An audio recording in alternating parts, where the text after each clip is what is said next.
अपने बच्चों का भविष्य सुरक्षित करने के लिए पेड़ जरूर लगाएं। अपने पहाड़ों में उगने वाले सेब तो खूब खाए।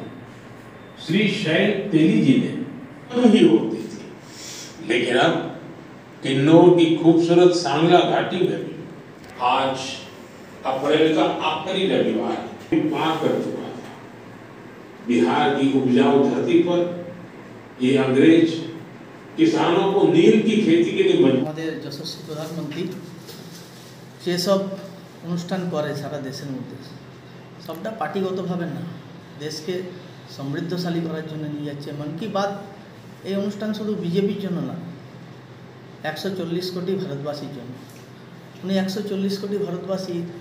যে শিশু থেকে শুরু করে বৃদ্ধ পর্যন্ত বিভিন্ন রকম যে উৎসাহমূলক কাজ, যে সমস্ত বিজ্ঞানকে এগিয়ে নিয়ে যাওয়ার যে সমস্ত কাজ, এবং আমাদের প্রত্যন্ত গ্রাম বাংলাতেও যে সমস্ত মানুষেরা যেগুলো আগে কোনো দিন মানে যাদেরকে দেখিয়ে অন্যরা উৎসাহ পাবে,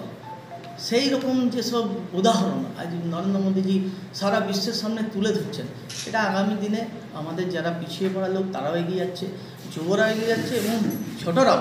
যেভাবে এগিয়ে যাচ্ছে তার নিদর্শন আপনারা দেখতে পাচ্ছেন।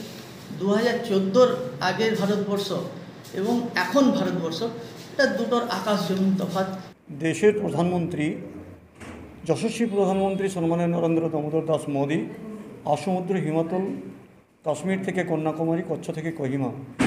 140 কোটি দেবতার প্রতি লক্ষ্য রেখে তিনি যেভাবে তথ্যগত প্রযুক্তি বলুন, আমাদের ভারতবর্ষের সীমান্ত বলুন, ভারতবর্ষের কৃষি বলুন, ভারতবর্ষের শিক্ষা ব্যবস্থা, স্বাস্থ্য ব্যবস্থা,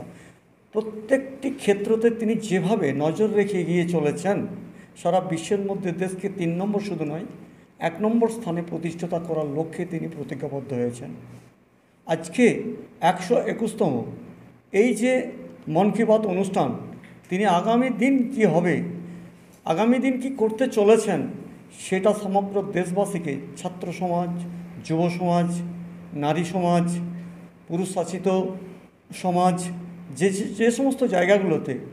যার যেখানে প্রাধান্য, সে প্রাধান্যকে কেন্দ্র করে তাদেরকে প্রত্যেকটি হাতে হাতে কাজ করে কীভাবে দেশকে এগিয়ে নিয়ে যেতে হয় তিনি তার নিদর্শন রাখছেন।